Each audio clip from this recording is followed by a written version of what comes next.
Unfortunately, the human rights situation around the world has not improved over the past 5 years, and in many instances has worsened. And the obvious question is why? Cuban Democratic Opposition activist Osvaldo Payá Sardinhas, when awarded the Sakharov Prize for Freedom of Thought on December 17th of 2002, made an important observation, and that was that the cause of human rights is a single cause, just as the people of the world are a single people.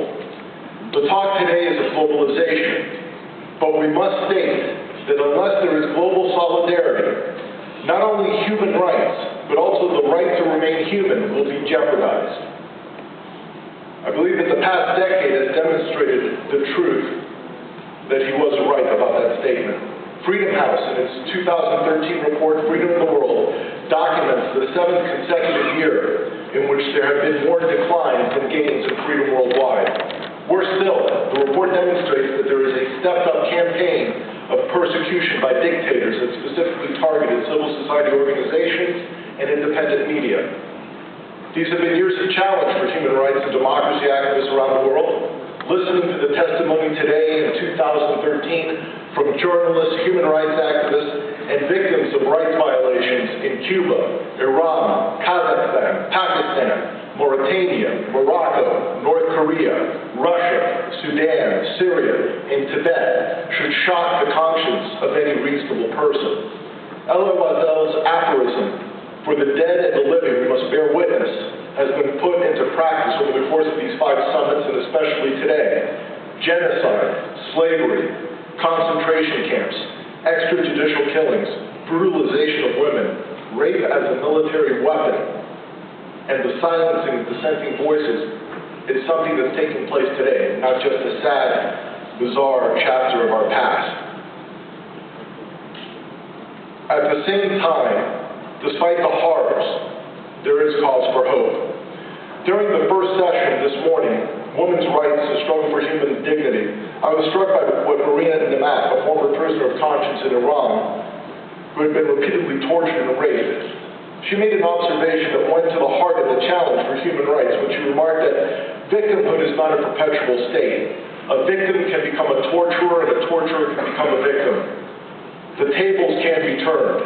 And then she went on and added, "They will turn for me. One day they will place the cable in my hands, and I will put it down, because justice and revenge are 2 very different concepts." Too many people believe that immoral and unjust means can lead to moral and just ends.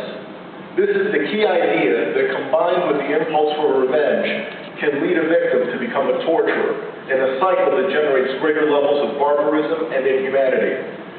Breaking the cycle of bloodshed and revenge involves pursuing justice and accountability.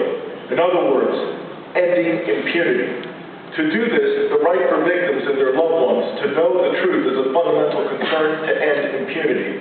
This is a theme that has been heard throughout the day, and especially from Marina Namat, Colette Brackman, Mukesh Kapila, Francis Iglesias, Rosa Maria Payá, and others. But in addition to that, I was also struck by Mukhtar Mai, the first speaker this morning from Pakistan, who outlined her harrowing accounts of overcoming great horrors, including being sentenced to gang rape, and managed to build a school to educate hundreds of women. And she continues her struggle for justice, not revenge, stating, "If a woman's life is in danger, we can help them out. I want to make a change, and this will happen with education." This is part of what activists for nonviolence call a constructive program. The other common point heard throughout the day is that military solutions are not real solutions.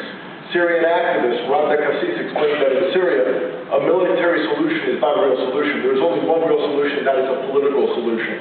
Marina Namat repeated several times that the primary problem in Iran was not the nuclear program, but the systematic violation of human rights, and that she was against military action in Iran. Former Cuban prisoner of conscience, Francis Iglesias, explained that he did not hate the dictatorship in Cuba, but at the same time that he did not fear it and was seeking change using nonviolent means.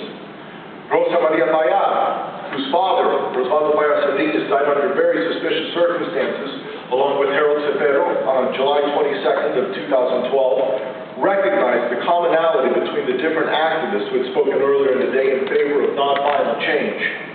During her presentation, she quoted her father from his Strasbourg address to the European Parliament in December of 2002, in which he stated, "The first victory we can claim is that our hearts are free of hatred. Hence, we say to those who persecute us and who try to dominate us, you are my brother, I do not hate you, but you are not going to dominate me by fear. I do not wish to impose my truth, nor do I wish you to impose yours on me. We are going to seek the truth together." Another important theme during this summit is the importance of citizenry to be active and vigilant. Marina Nemat explained the importance of holding politicians accountable. If you don't maintain democracy, it's going to die. It's up to every single one of us to pressure politicians to do the right thing, quote unquote.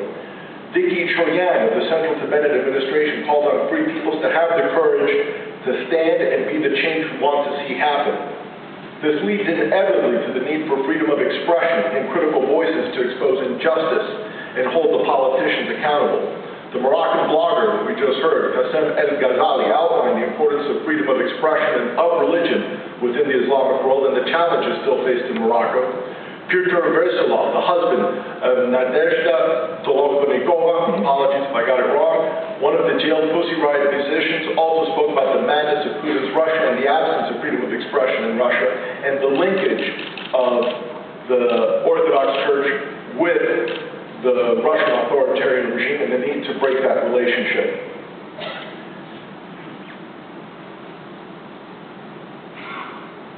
Marina Nemat is right. Silence is a weapon of mass destruction, as is indifference to injustice.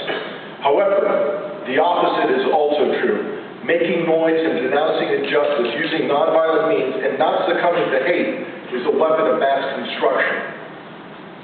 However, throughout the day we have heard from speakers of different parts of the world and of different religious traditions or even non-religious traditions that injustice and human rights violations need to be confronted by nonviolent means without succumbing to hating one's adversary. Therefore, I want to conclude joining with Regis and Rosa Maria and invite you to sign a petition that they have on hand demanding an independent and transparent investigation into the deaths of Osvaldo Payar Sardinas and Harold Cepero Escalante on July 22nd of 2012. The document is available in draft form for your signature. Thank you very much.